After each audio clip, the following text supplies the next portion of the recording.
نبدأ. بسم الله صلى الله وسلم وبارك على رسول الله.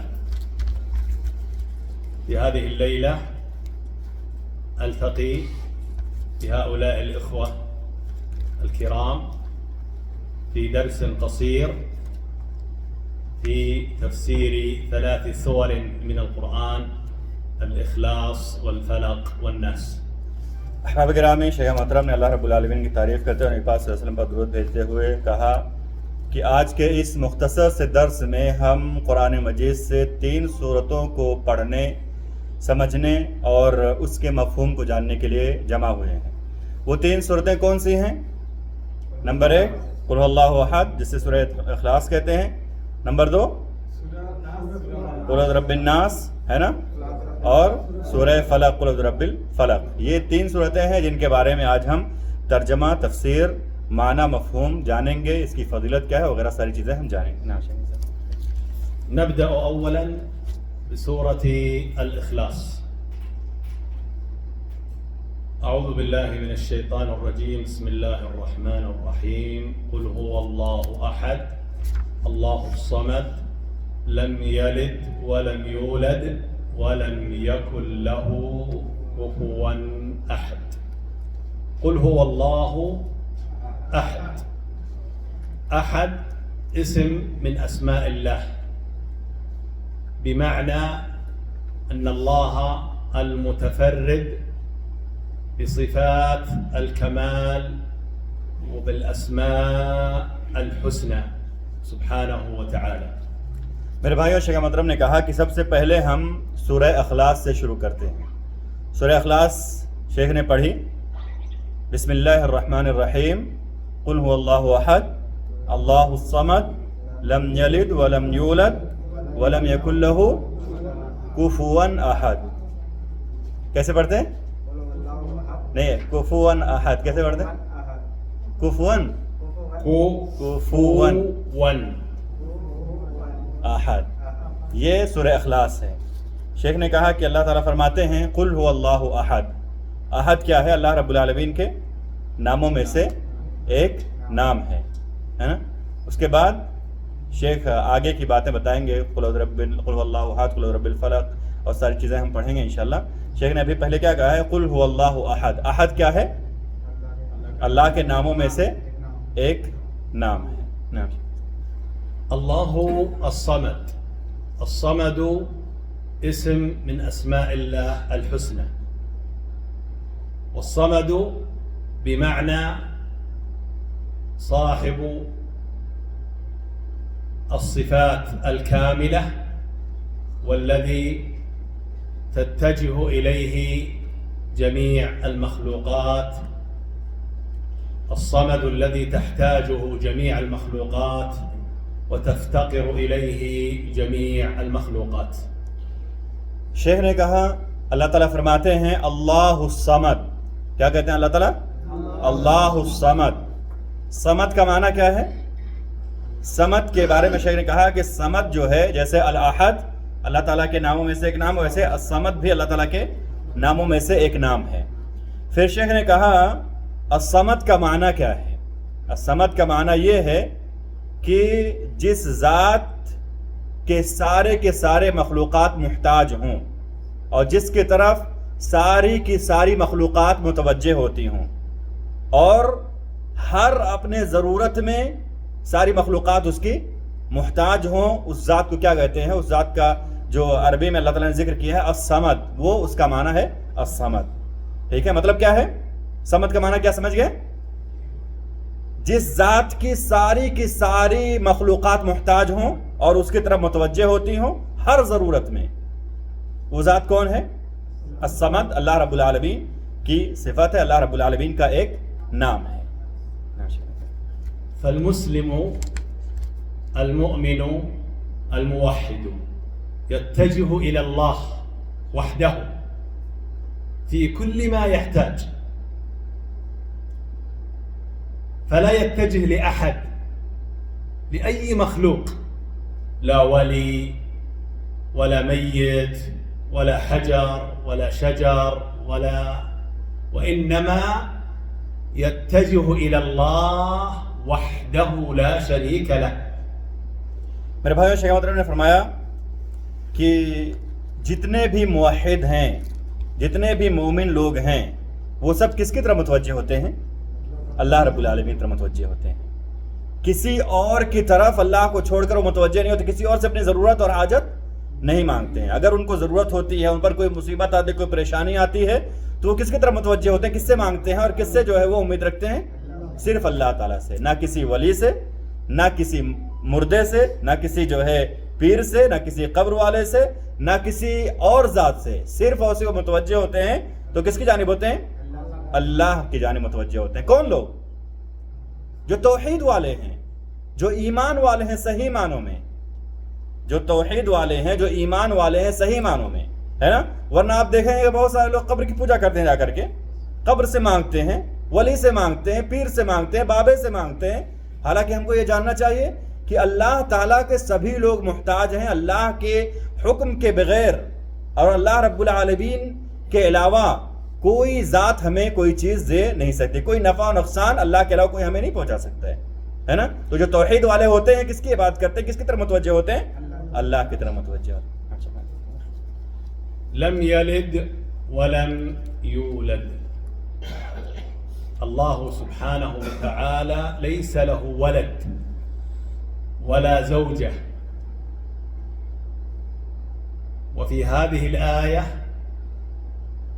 إبطال كلام المشركين واليهود والنصارى. ماذا قال المشركون؟ قالوا الملائكة بنات الله سبحانه وتعالى. وقال اليهود عزير ابن الله. وقال النصارى عيسى ابن الله. تعالى الله عن ذلك. الله لم يلد ولم يولد، ليس له ولد وليس له والد، لأنه الخالق سبحانه وتعالى. حضرت گرامی شیخ محترم نے کہا کہ اللہ تعالیٰ فرماتے ہیں لم یلد ولم، نہ اللہ تعالیٰ کی کوئی اولاد ہے اور نہ ہی اللہ تعالیٰ کا کوئی والد ہے. لم یلد، اللہ کا کوئی بیٹا نہیں ہے، ولم یولد، اور نہ ہی اللہ تعالیٰ کا کوئی باپ ہے.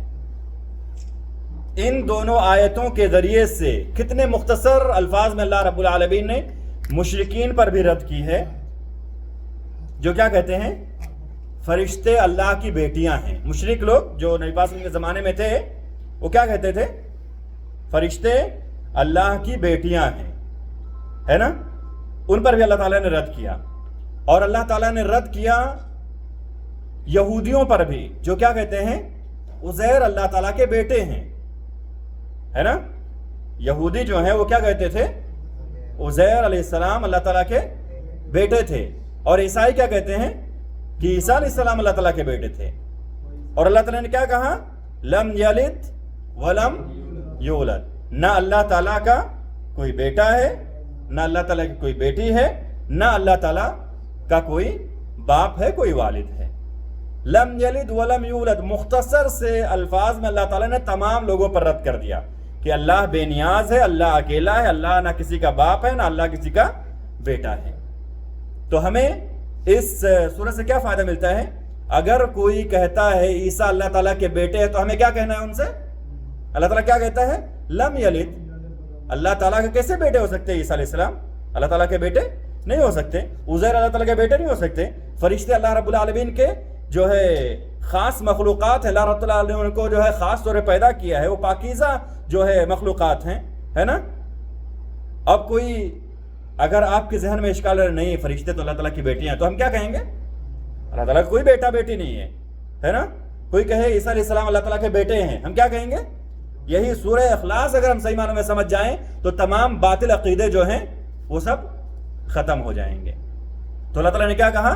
قل هو اللہ احد اللہ الصمد لم یلد ولم یولد. ٹھیک ہے بھائیوں؟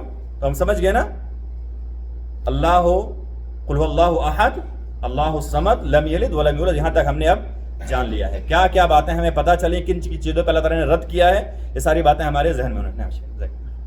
ولم يكن له كفوا أحد، أي أن الله سبحانه وتعالى لا مثيل له ولا شبيه له ولا ند له ولا مثل له، لا في أسمائه ولا في صفاته ولا في شرعه ولا في أفعاله وفي قدره سبحانه وتعالى. ليس كمثله شيء وهو السميع البصير. میرے بھائیوں، شیخ محترم نے کہا، اللہ تعالیٰ فرماتے ہیں ولم، کیا کہا اللہ تعالیٰ نے؟ قل واللہ احد اللہ الصمد لم یلد ولم یولد ولم یکن لہ کفوا احد. کیا معنی ہے اس کا؟ کہ اللہ تعالیٰ کا نہ کوئی مثل ہے، نہ کوئی اس کا ساجی ہے، نہ کوئی اس کا شریک ہے، نہ کوئی اس کا مثیل ہے. مثیل کا مطلب کیا؟ اللہ تعالیٰ کی طرح کوئی ہے ہی نہیں، اللہ تعالیٰ کی طرح کوئی ذات ہے ہی نہیں. نہ ہی اسماء و صفات میں اللہ تعالیٰ کے مشابہ کوئی ہے، نہ ہی اللہ تعالیٰ کی ذات میں اللہ تعالیٰ کے کوئی مشابہ ہے، نہ ہی کسی اور چیز میں اللہ تعالیٰ کے کوئی مشابہ ہے. اللہ تعالیٰ کی کوئی مثال ہے ہی نہیں. اللہ تعالیٰ نے کیا فرمایا ایک جگہ کہ لیسا کمثلہ شیء، اللہ تعالیٰ کی مثل کوئی چیز اللہ تعالیٰ کی مثل ہے ہی نہیں. تو یہاں پہ اللہ تعالیٰ نے جو فرمایا ہے وَلَمْ يَكُنْ لَهُ كُفُوًا أَحَدٌ، اللہ تعالیٰ کا کوئی کفو، ساجی، اللہ تعالیٰ کا کوئی برابر، اللہ تعالیٰ کا کوئی شریک، اللہ تعالیٰ کا کوئی پارٹنر نہیں ہے. جو لوگ کہتے ہیں اللہ تعالیٰ کے ساجی ہیں نبی، ولی، پیر، بزرگ، یہ سب، ان سے ہم کیسے رد کریں گے؟ اللہ تعالیٰ کا کوئی ساجی اور پارٹنر ہے ہی نہیں. اللہ تعالیٰ اکیلا، اللہ تعالیٰ ہی خالق، اللہ تعالیٰ ہی مالک ہے. اور اللہ رب العالمین کے کسی بھی چیز میں کوئی اللہ تعالیٰ کے برابر نہیں ہے، نہ ہی اسماء و صفات میں، نہ ربوبیت میں، نہ الوہیت میں. اللہ تعالیٰ بے نیاز ہے، اللہ تعالیٰ اکیلا ہے، اللہ تعالیٰ ہی خالق ہے، اللہ تعالیٰ ہی مالک ہے. اور اللہ رب العالمین کے جیسا کوئی ہے ہی نہیں، اللہ تعالیٰ کوئی ہمسر ہے ہی نہیں. ننتقل بعد ذلك إلى سورة الفلق. قل أعوذ برب الفلق من شر ما خلق ومن شر غاسق ومن شر النفاثات ومن شر حاسد إذا حسد. قل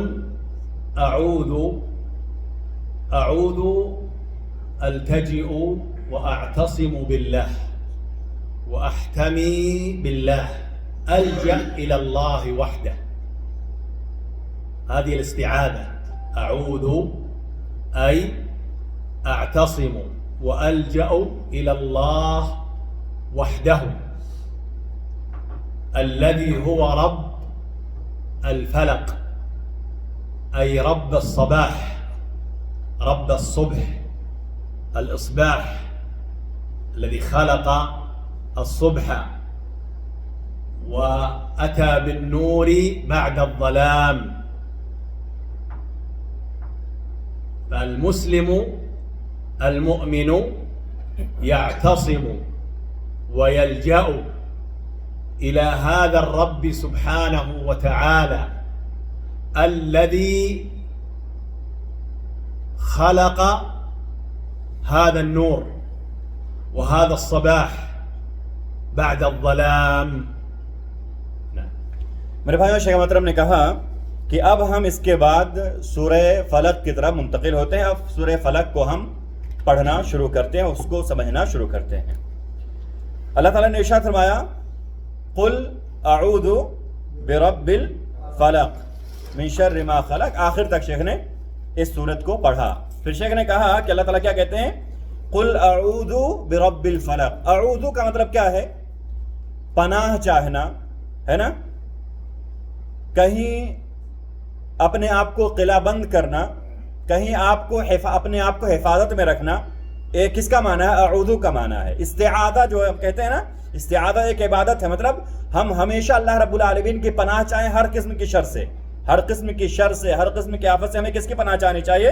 اللہ تعالیٰ کی. تو استعاذہ ایک عبادت ہے. شیخ نے کہا کہ اعوذ کا مطلب ہے کہ ہم پناہ چاہیں. ہم کیا کہتے ہیں؟ قل اعوذ برب الفلق، ہے نا.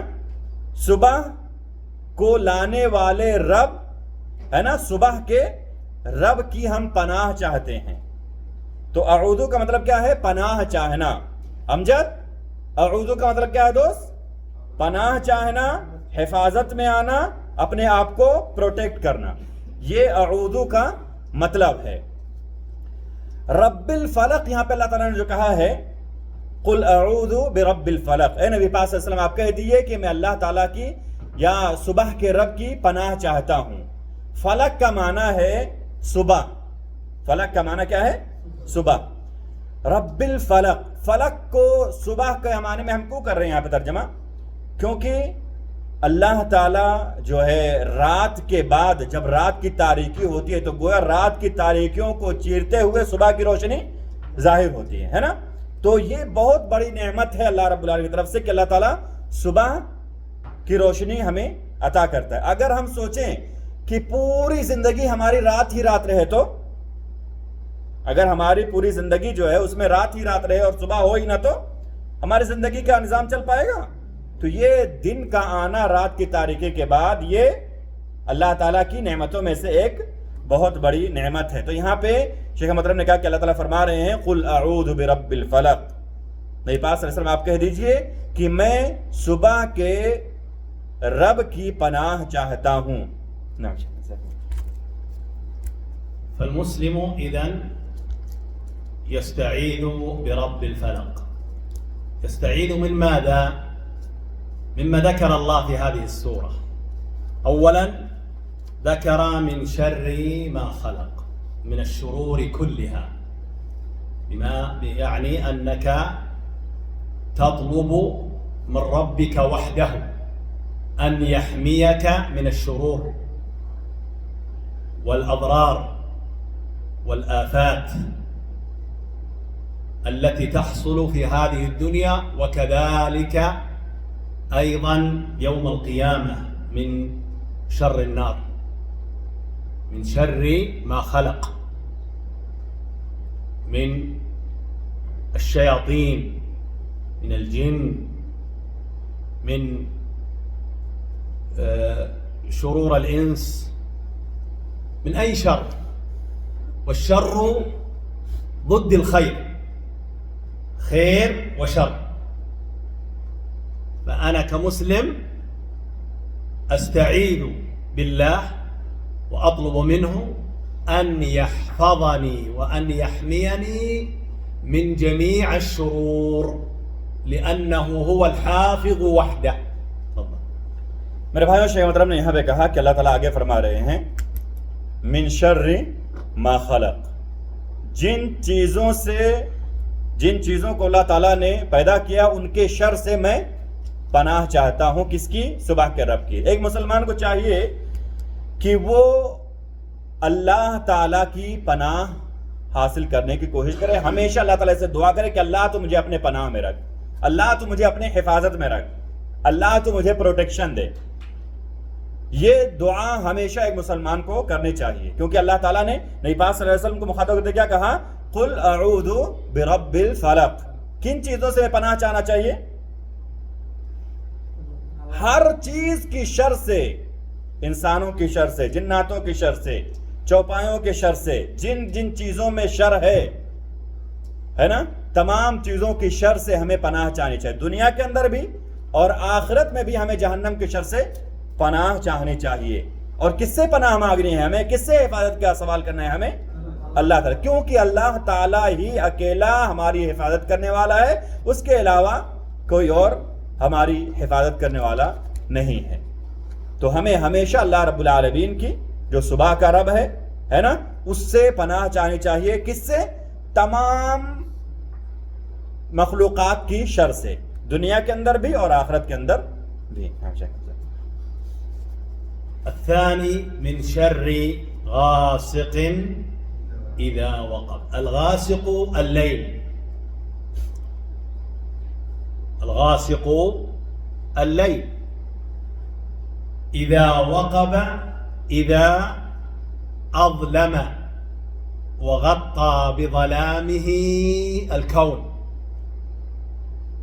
وهذا يكون وقت لخروج الجن والهوام من الثعابين وغيرها والشياطين.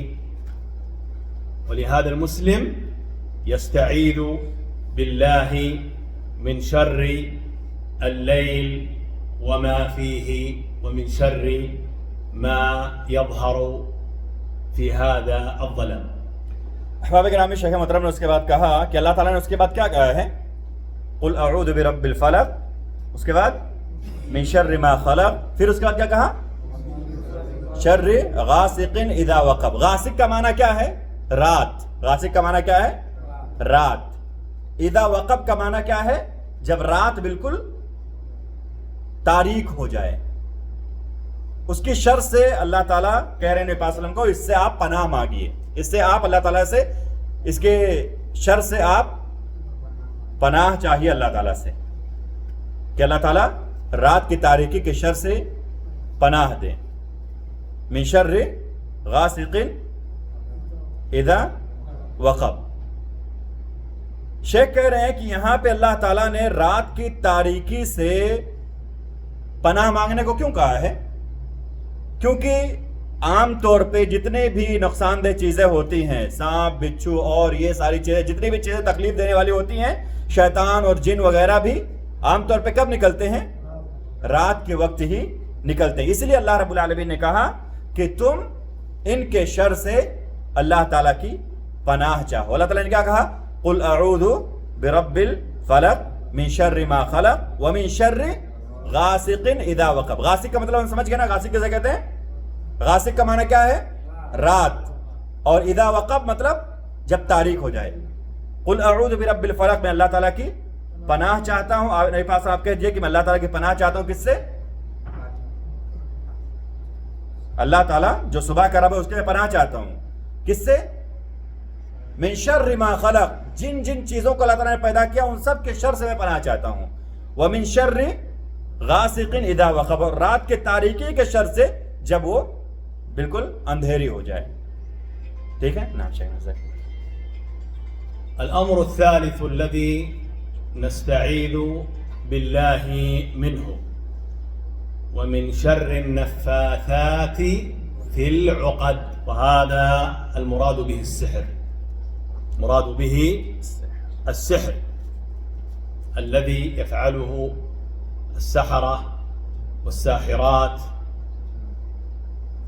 يقصدون من ذلك الضرر بالآخرين، إلحاق الضرر بالناس، إلحاق الأمراض بهم، وتعطيل ما أعطاهم الله من المنافع. وأيضا قد يقصدون إيقاع العداوة والفرقة بين الزوجين. هذا شغل وعمل السحرة. ولا شك أن السحر كفر بالله، لأن الساحر يستعين بالشياطين.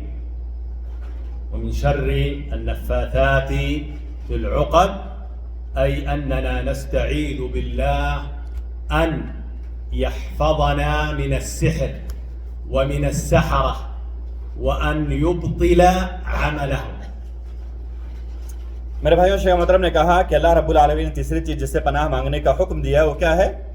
وَمِن شَرٍ نَفَّاثَاتِ فِي الْعُقَدِ. یہاں پہ نفاثات فی العقد سے شیخ نے بتایا سحر مراد. سحر کا مطلب کیا ہوتا ہے اردو میں؟ سحر کا مطلب ہوتا ہے جادو. جادو کے شر سے اللہ رب العالمین نے پناہ مانگنے کا ہمیں حکم دیا ہے. وَمِن شَرٍ نَفَّاثَاتِ فِي الْعُقَدِ. مردوں میں سے، عورتوں میں سے جو لوگ گرہیں لگا کر کے انہیں پھونکتے ہیں، یعنی جادو کرتے ہیں، ان کے شر سے اے اللہ میں تیری پناہ چاہتا ہوں. یہ جو جادوگر ہیں وہ جادو کیوں کرتے ہیں؟ تاکہ جو ہمارا بھائی ہے وہ بہت ترقی کر لے جائے، نیک ہو جائے، صالح. اس لیے کرتے ہیں؟ نہیں، بلکہ وہ اس لیے کرتے ہیں تاکہ وہ جو ہے پریشان ہو، اس کو وہ تکلیف دیں اس کو وہ جو ہے پریشانی مبتلا کریں. جادوگر یہی چاہتے ہیں کہ لوگوں کو وہ پریشان کریں, تکلیف دیں, ان کو مصیبت میں ڈالیں, ہے نا. تو ہمیں اس تکلیف اور پریشانی اور مصیبت سے بچنے کے لیے اللہ تعالیٰ سے کیا دعا کرنا چاہیے کہ اللہ تو مجھے جادو اور اس کی برائی سے نجات دے, پناہ دے. اور جادوگر جو ہے جادو کرنے میں ہم سب کو یاد ہونا چاہیے, جاننا چاہیے. نور بھائی کیا جاننا چاہیے؟ جادو کرنے والا جب جادو کرتا ہے تو وہ جادو اس وقت تک اثر انداز نہیں ہوتا جب تک کہ وہ غیر اللہ سے مدد نہیں لیتا ہے, غیر اللہ کی پوجا نہیں کرتا ہے, ہاں, غیر اللہ کے لیے ذبح نہیں کرتا. جب تک وہ نہیں کرتا تب تک جادو میں اثر نہیں آئے گا. نعم. الرابع ومن شر حاسد إذا حسد. الحسد يعني أنك تتمنى أن تزول النعمة التي عند أخيك. عندما ترى مسلما أنعم الله عليه بالخير, أنعم الله عليه بالراتب الكثير, أنعم الله عليه بالأولاد, أنعم الله عليه بالأرزاق, ماذا يفعل بعض الناس؟ ينظر إليه بعينه بشدة ويتمنى أن الله يذهب هذه النعم, يذهب هذه النعم. وهذا ليس من خلق المسلم, لأنك بهذا تعترض على الله, لأن الله هو الذي رزقه وأعطاه وأنعم عليه. عندما تحسده أنت تعترض على ربك الذي خلقك, كأنك تقول لماذا تعطيه يا رب ولا ما تعطيني. ومن شر حاسد إذا حسد. فالحسد صفة إبليس الشيطان وصفة اليهود, ليست صفة المسلم. میرے بھائیوں, شیخ محترم نے کہا کہ چوتھی چیز جس سے پناہ مانگنے کو اللہ تعالیٰ نے کہا ہے وہ کیا ہے؟ وَمِن شَرِّ حَاسِدٍ إِذَا حَسَد. اور میں پناہ چاہتا ہوں حاسد کے شر سے جب وہ حسد کرے. یہ لفظی مفہوم میں نے آپ کو بتا دیا. شیخ نے کہا کہ حسد کسے کہتے ہیں ہم جانتے ہیں؟ حسد کہتے ہیں کہ آپ کسی شخص کو دیکھیں, اللہ تعالیٰ نے اسے رزق میں کشادگی عطا کی ہے, اس کو اللہ تعالیٰ نے خوب اولاد عطا کیے ہیں, اللہ تعالیٰ نے اس کو خوب صحت اور تندرستی عطا کی ہے, اللہ تعالیٰ نے طرح طرح سے انعامات اور اکرامات اس پر کیے ہیں. تو ہم کیا بعض لوگوں کو دیکھتے ہیں وہ کیا کرتے ہیں کہ اس پر وہ حسد کرتے ہیں, اس طرح سے وہ دیکھتے ہیں یا اس طرح سے وہ خیال کرتے ہیں, اس طرح سے وہ چاہتے ہیں, ان کے دل کی خواہش ہوتی ہے کہ کاش یہ جو نعمت اس کو ملی ہے وہ نعمت اللہ تعالیٰ چھین لے. یا اس طرح سے دیکھتے ہیں کہ اللہ تعالیٰ نے اس کو دیا مجھے کیوں نہیں دیا, اس طرح سے دیکھتے ہیں. جلن, حسد, کینہ, کپٹ, یہی جو ہوتا ہے نا جلن اور حسد. حسد اور جلن, جیسے ہمارے کون ہیں آپ, صلاح الدین بھائی کہہ رہے ہیں حسد کا معنی ہوتا ہے جلن, جلنا کسی کے اوپر اللہ تعالیٰ کی نعمتوں کو دیکھ کر کے. تو شیخ کہہ رہے ہیں کہ حسد کا مطلب یہ ہے کہ کسی بھائی پر اپنی انعام دیکھو, اولاد ہیں, رزق پہ کشادگی اللہ تعالیٰ نے کی ہے اور طرح طرح سے نعمتیں اس پر ہیں, تو آپ سوچیں کہ اس کو اللہ تعالیٰ نے دیا مجھے کیوں نہیں دیا, ہے نا. اس کو جو ہے آپ یہ جان لیں کہ اگر ہم کسی سے حسد کرتے ہیں تو گویا ہم اللہ تعالیٰ کے اوپر اعتراض کرتے ہیں کہ اس کو دیا اللہ تو نے اور مجھے کیوں نہیں دیا. اللہ تعالیٰ جس کو جو دیتا ہے, جتنا دیتا ہے, وہ اللہ تعالیٰ اپنی حکمت کے حساب سے دیتا ہے. تو ہمیں کسی سے حسد و جلن نہیں کرنا, بلکہ ہمیں اللہ تعالیٰ سے دعا کریں اللہ تعالیٰ اس میں برکت دے, ہاں اللہ تعالیٰ اس کو مزید دے, اللہ تعالیٰ مجھے بھی ویسے دے دے, ہے نا. یہ ہم کہیں تو ہم گناہ گار نہیں ہو, لیکن ہم اگر کہیں اللہ تعالیٰ نے اس کو کیوں دیا مجھے کیوں نہیں دیا, وہ برباد ہو جائے, اس کی یہ نعمت چھن جائے, ہے نا, اس طرح سے جو لوگ کہتے ہیں وہ شیخ نے کہا کہ وہ ابلیس کے بھائی ہیں, وہ شیطان کے بھائی ہیں, ہے نا. کیوں؟ کیونکہ سب سے پہلے حسد کس نے کیا تھا؟ کس کے اوپر کیا تھا؟ حضرت آدم علیہ السلام پر کیا تھا حسد سب سے پہلے ابلیس نے. جو حسد کرتا ہے, جو جلن رکھتا ہے لوگوں سے, گویا وہ اللہ تعالیٰ کی تقدیر پر اعتراض کرنے والا, وہ شیطان کا بھائی ہے. وہ اچھے صفت سے متصف نہیں ہے, اس کے اندر یہ بری صفت پائی جاتی ہے. اس لیے اللہ تعالیٰ نے کیا کہا؟ وَمِن شَرِّ حَاسِدٍ اِذَا حَسَد, اور میں حاسد کے شر سے پناہ چاہتا ہوں اللہ تیری جب وہ حسد کرے. نا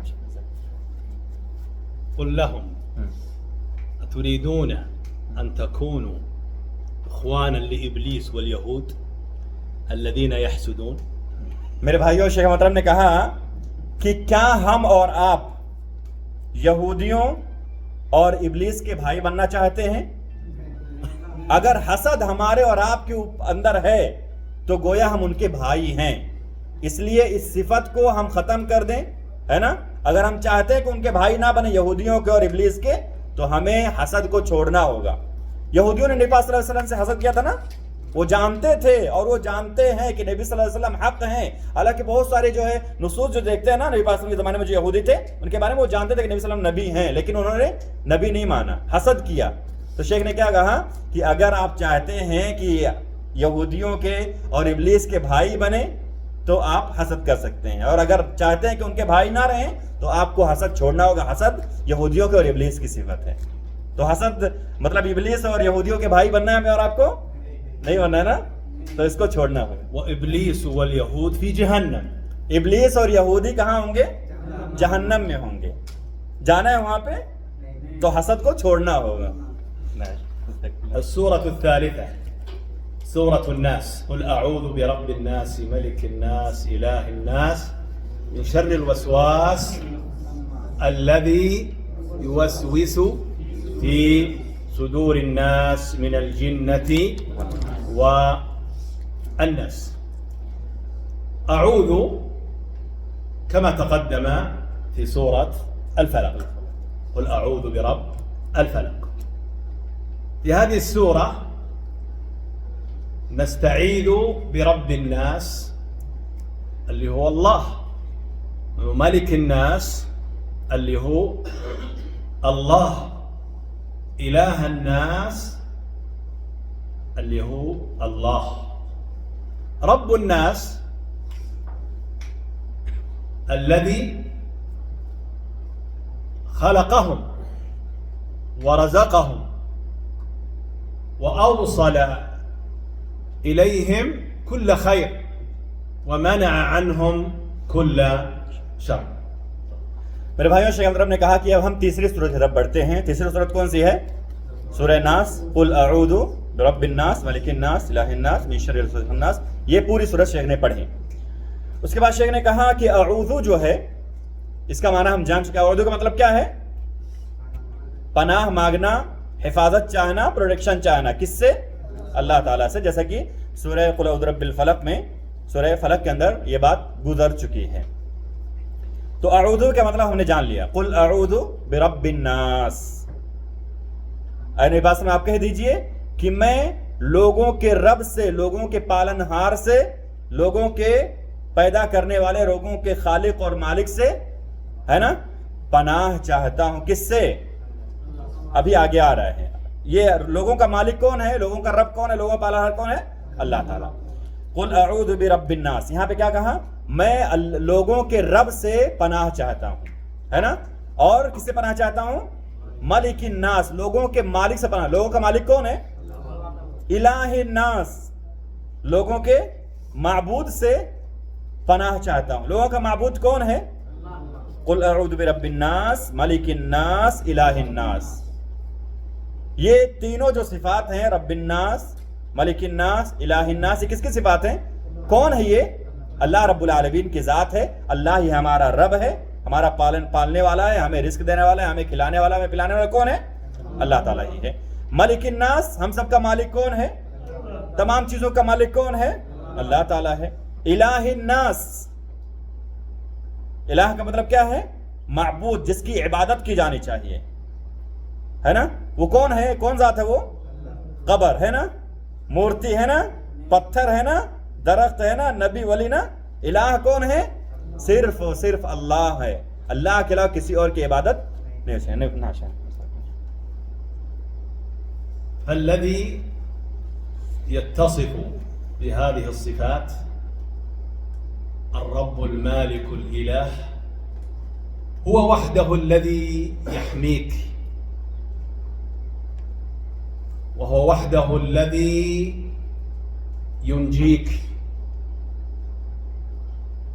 فإذن الواجب ألا يعبد إلا هو وحده لا شريك له، فلا يدعى إلا الله، ولا يرجى إلا الله، ولا يستغاث إلا بالله، ولا نطلب شيئا من أمور الدنيا والآخرة إلا من الله، لأنه هو الذي يملك الدنيا والآخرة. احباب گرامی، شیخ محترم نے کہا کہ جس کی صفت یہ ہے کہ رب الناس، جس کی صفت ہے ملک الناس، جس کی صفت ہے الہ الناس، جو رب، جو ہمارا خالق ان تمام صفات سے متصف ہے، وہی ہمارا رب ہم سب کو ہر قسم کی مصیبت اور پریشانی سے بچا سکتا ہے. لہذا اسی کی صرف عبادت ہونی چاہیے، اسی سے صرف دعا کرنی چاہیے، اسی سے صرف مانگنا چاہیے، اسی سے صرف امید ہونی چاہیے. اس کے علاوہ کسی اور ذات سے نہ ہمیں پناہ چاہنی ہے، نہ ہمیں اس کی عبادت کرنی ہے، نہ اس سے دعا کرنی ہے، اور نہ ہی کوئی ضرورت ہمیں کسی اور سے طلب کرنی ہے. ساری چیزیں ہمیں کس سے طلب کرنی ہے؟ ساری باتیں ہمیں کس کے لیے کرنی ہے؟ اللہ تعالیٰ سے ہمیں ساری چیزیں طلب کرنی ہے، اور اللہ تعالیٰ ہی کی ہمیں عبادت کرنی ہے. ملك الناس، فالله الملك المالك الذي يملك كل شيء. مما يملكه الله ويتصرف فيه العمر، حياتك. فإذا جاءك الموت لا أحد يستطيع أن يرده، ما في أحد يستطيع أن ينقص من عمرك يوما واحدا أو أن يزيد من عمرك في عمرك يوما واحدا، لأن الذي يملك الأعمار هو الله، ما في أحد، لا ولي ولا مقبور ولا يا عبد القادر يا حسين يا علي يا فلان، لا، اللہ وحدہ. میرے بھائیوں، شیخ محترم نے کہا کہ ملک الناس، اس کا معنی کیا ہے؟ لوگوں کا مالک. لوگوں کا مالک کون ہے؟ اللہ تعالی. اللہ تعالی ہی تمام چیزوں کا مالک ہے. اللہ تعالی ہی کے ہاتھ میں ہماری موت اور زندگی، ہماری عمر جو ہے کس کے ہاتھ میں ہے؟ جب ہماری موت کا وقت آ جائے گا تو کوئی ہمیں تھوڑی دیر آگے اور پیچھے کر سکتا ہے کہ ابھی اس کو تھوڑا رہنے دو، یا اب اس کے موت کے پہلے جو ہے اس کو تھوڑا جو ہے وفات دے دو؟ یہ سب کسی کے ذمے میں ہے؟ کسی کی ملکیت میں ہے؟ کوئی بھی ذات آپ کو آپ کے موت سے پہلے مار سکتی ہے، یا آپ کے موت کے وقت کے آ جانے کے بعد کہتی کہ ہاں چلو تھوڑا اور مہلت دے دو اسے؟ نہیں. چاہے جس کو بھی آپ مدد کے لیے پکار لیں، اللہ تعالیٰ نے جو آپ کے لیے زندگی متعین کی ہے اتنی زندگی آپ کو ملے گی، ہے نا؟ اور آپ، شیخ نے کہا، عبد القادر کو بلا لیں، حسین کو بلا لیں، یا کسی اور فلان اور فلان کو، بدوی یا کسی اور کو بلا لیں، میرے بھائیوں کوئی بھی آپ کو کوئی نفع یا نقصان نہیں پہنچا. کیوں؟ کیونکہ ساری چیزوں کا مالک کون ہے؟ صرف تنہا اللہ رب العالمین ہے، کوئی اور کسی چیز کا مالک نہیں ہے. نستعيذ بالله الذي هو رب الناس وملك الناس وإله الناس، نستعيذ به من شر الوسواس الخناس الذي هو الشيطان إبليس، الذي يوسوس لك، أي يلقي في نفسك وفي قلبك الأفكار الخبيثة السيئة، ويحبب إليك المعاصي. هذا الوسواس خناس، يعني إذا ذكرت الله خنس، أي هرب، خاف من ذكر الله. میرے بھائی شیخ محترم نے کہا کہ اللہ تعالیٰ نے جو کہا ہے قل اعوذ برب الناس ملک الناس الہ الناس، تو یہاں پہ جو اللہ تعالیٰ نے کہا ہے کہ اے نبی پاک صلی اللہ علیہ وسلم آپ کہہ دیجئے کہ میں پناہ چاہتا ہوں لوگوں کے رب سے، لوگوں کے مالک سے، لوگوں کے معبود سے۔ کس چیز کے شر سے پناہ چاہتے ہیں ہم؟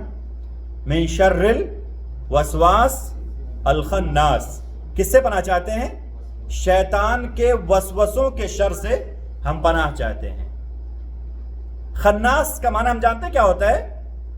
شیخ نے کہا کہ اللہ تعالیٰ نے جو فرمایا ہے من شر الوسواس الخناس، خناس کا مطلب ہے کہ شیطان جو ہے نا ہمارے دل پہ بالکل جکڑے ہوئے ہوتا ہے، لیکن جب ہم اللہ تعالیٰ کو یاد کرتے ہیں، اللہ تعالیٰ کا ذکر کرتے ہیں، تو کیا ہوتا ہے؟ شیطان بھاگ جاتا ہے، ڈر جاتا ہے نا، اور وہ اپنا راستہ اپنا لیتا ہے۔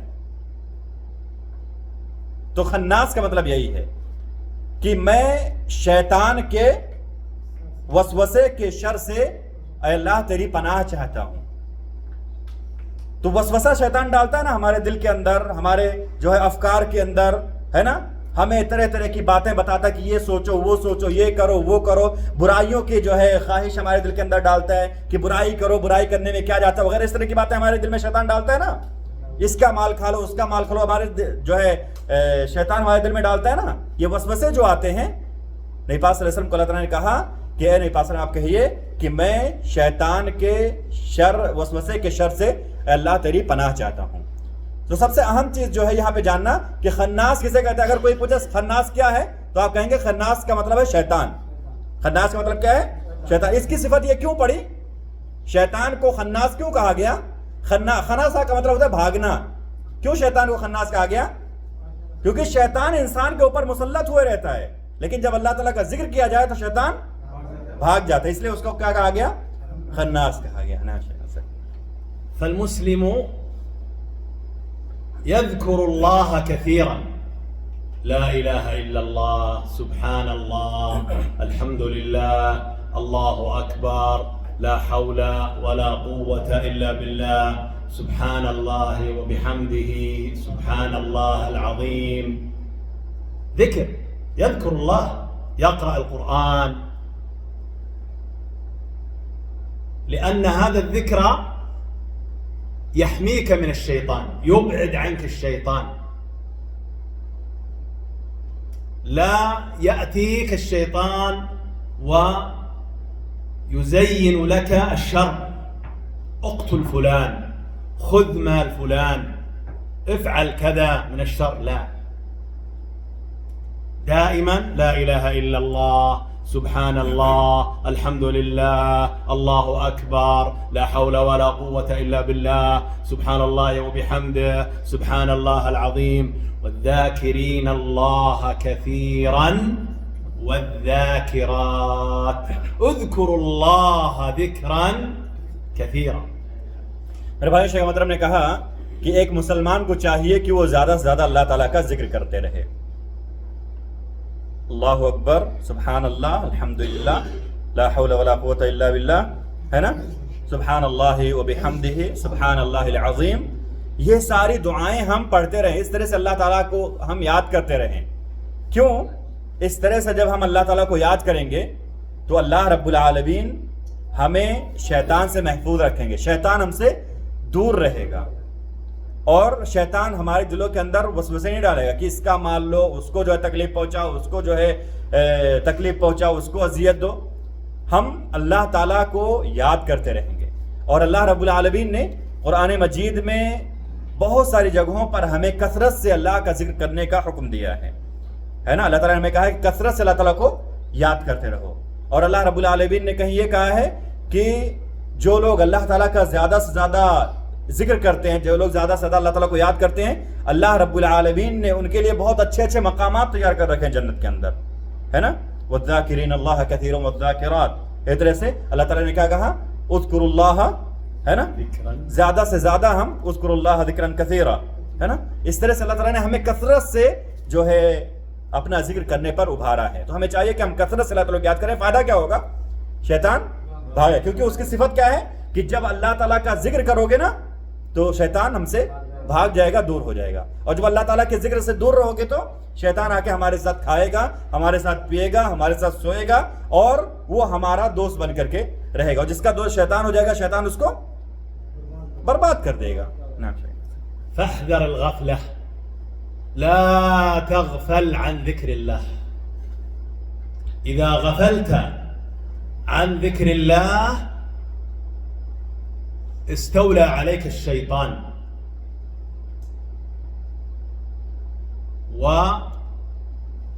وجعلك إنسانا سيئا خبيثا تريد الشر لمن حولك.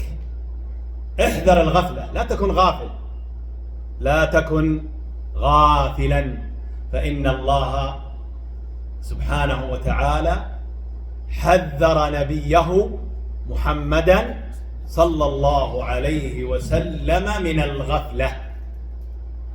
تفضل. میرے بھائیوں، شیخ محترم نے کہا کہ ہمیں چاہیے کہ ہم غفلت سے دور رہیں، اللہ کے ذکر سے ہم غافل نہ ہوں۔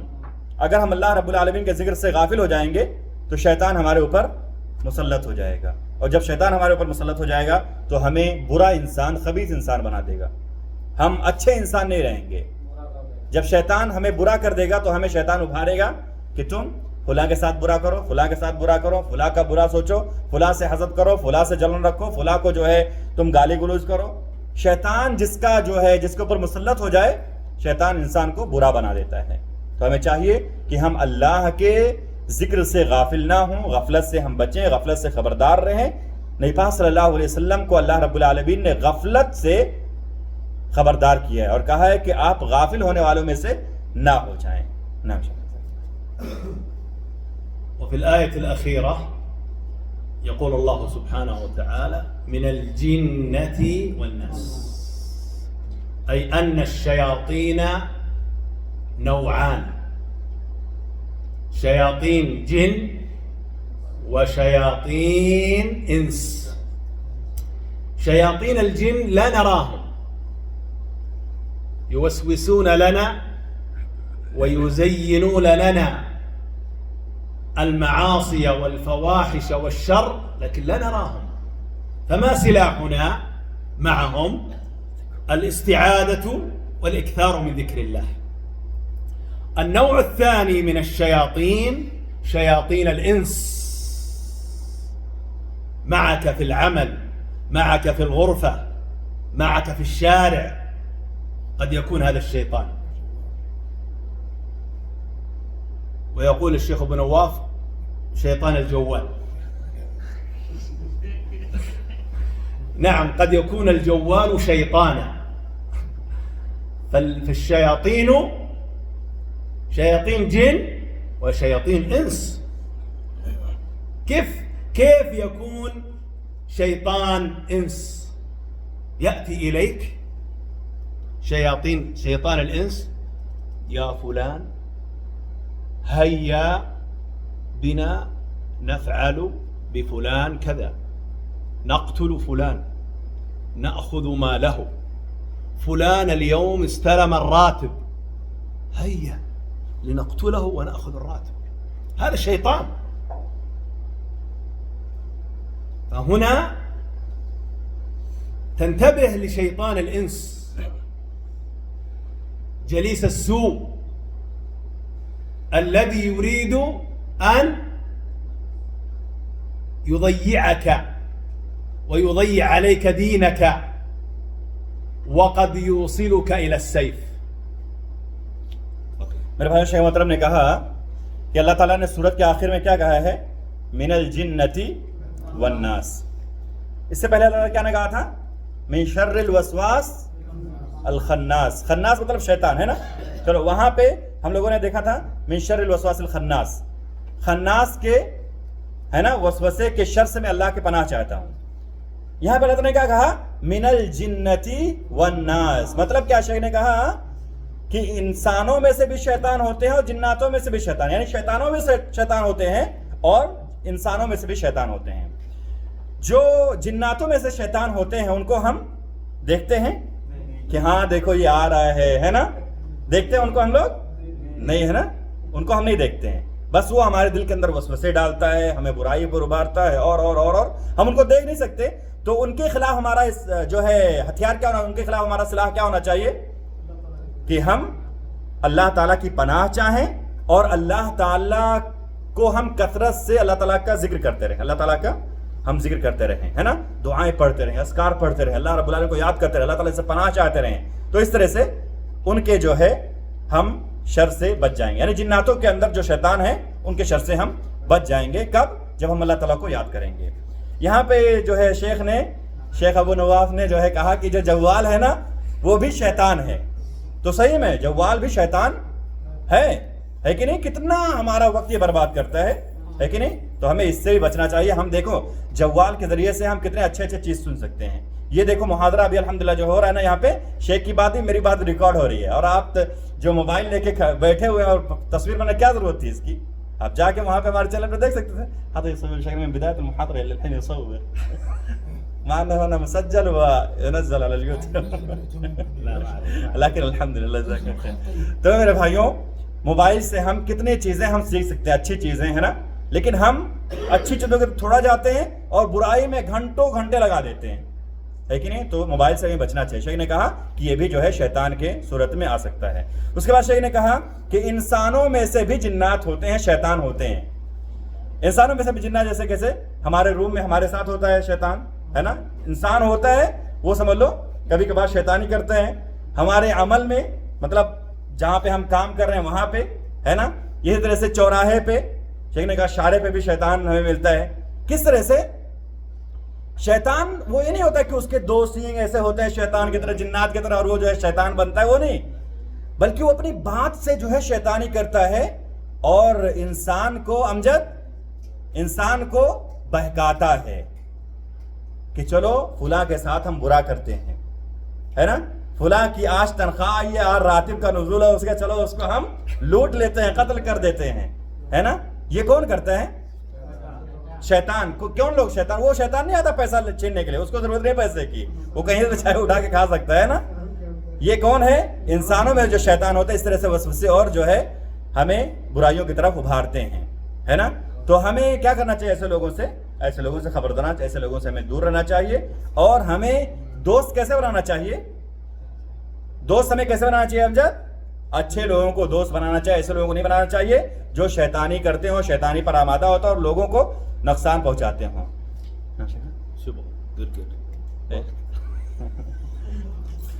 ٹھیک ہے بھائیوں, تو ہمیں شیطانوں کے بارے میں جانا چاہیے. شیطان انسان میں سے ہے, شیطان جنات میں سے. شیطان جو انسان میں سے ان سے ہمیں خبردار رہنا ہے, اور جنات میں سے ان کو بھگانا ہے ہمیں. تو کیسے؟ اللہ تعالیٰ کا ذکر کر کے.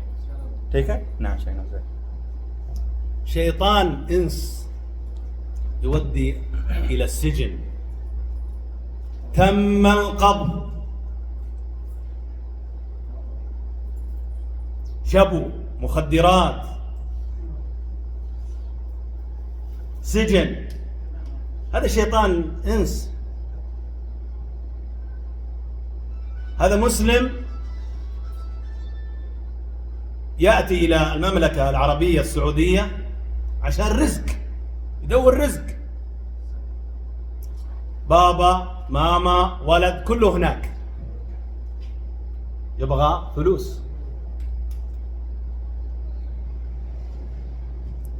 يجي شيطان إنس راتب شوي 1200 1300 يلا نسوي حركة مخدرات شبو حرامي عشان فلوس زيادة ها. بعدين الحكومة تم القبض، سجن ممكن سنة 2 سنة 3 سنة 4 سنة، يودي انديا يودي بنغلاديش، يمكن لا.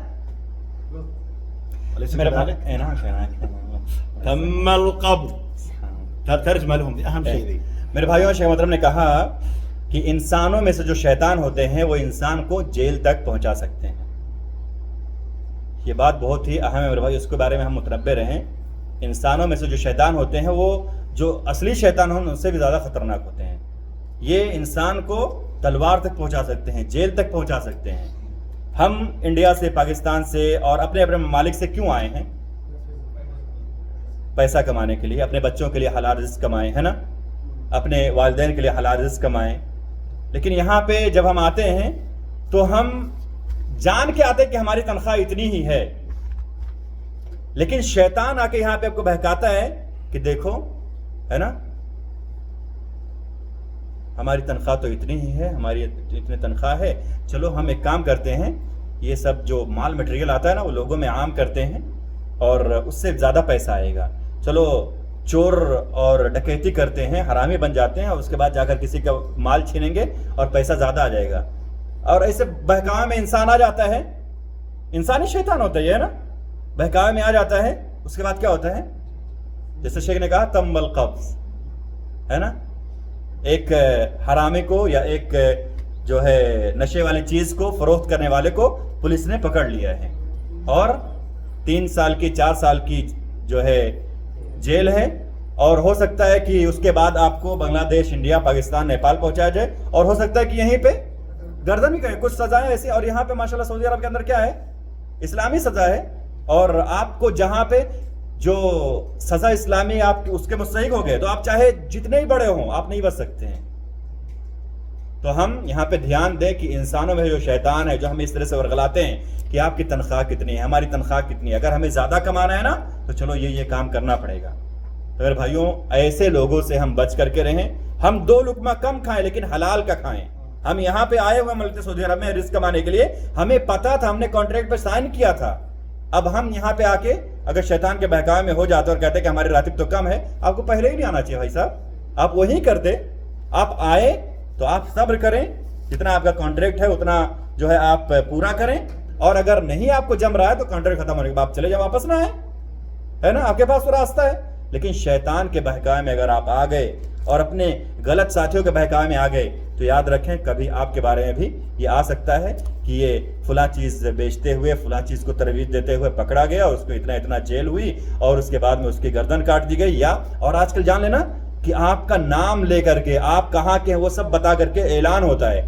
آپ کے بارے میں اگر کبھی یہ سوچے کہ سوشل میڈیا پہ آ گیا کہ فلاں فلاں فلاں کو پکڑا گیا، تو اگر آپ کے گھر والوں کا، آپ کے گاؤں والوں کو پتہ چلے کیا ہوگا بھائی؟ ہم عاقبت کو سوچ لیں، اس نتیجے کو سوچ لیں. اس لیے ہم انسانوں میں جو شیطان ہے جو آپ کے پاس جو ہے آ کر کے چپڑی باتیں کر کے آپ کو برائی کی طرف ابھارنا چاہتے ہیں، ان سے بچے رہیں. نام شیخ أخيرا قبل أن أختم هذا اللقاء، أحب أن أذكر بفضل هذه السور الثلاث.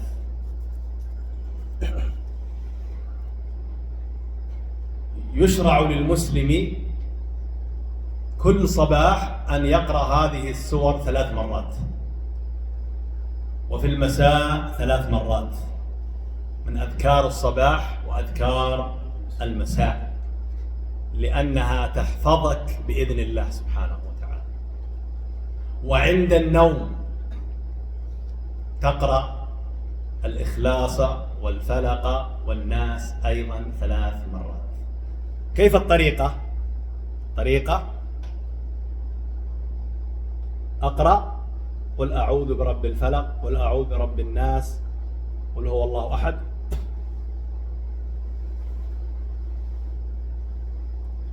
مرة ثانية 3 مرات عند النوم. هذه سنة محمد صلى الله عليه وسلم، كان يفعلها كل ليلة قبل أن ينام صلى الله عليه وسلم، مع قراءتها في الصباح والمساء. فهي سور عظيمة جعل الله سبحانه وتعالى فيها البركة، وجعلها الله سبحانه وتعالى من أسباب حفظك، فداوم عليها ولا تنساها. أيضا بعد الصلوات ال5، بعد الظهر، بعد عصر، بعد مغرب، بعد عشاء، بعد فجر، أذكار بعد السلام.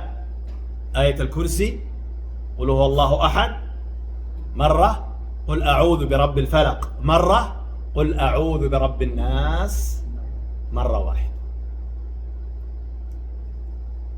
دائما نحرص على هذه الأشياء وعلى هذه الأمور التي تكون إن شاء الله سببا لحفظنا، أن الله يحفظنا، وحتى نكون عبيد لله الذي خلقنا لعبادته، وما خلقت الجن والإنس إلا ليعبدون أي يوحدون. تفضل.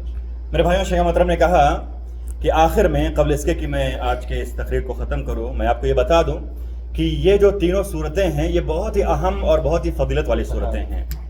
پیارے نبی صلی اللہ علیہ وسلم اس کو ہر دن میں صبح شام 2 مرتبہ، یعنی صبح کے وقت بھی پڑھا کرتے تھے تینوں صورتوں کو، شام کو بھی پڑھا کرتے تھے۔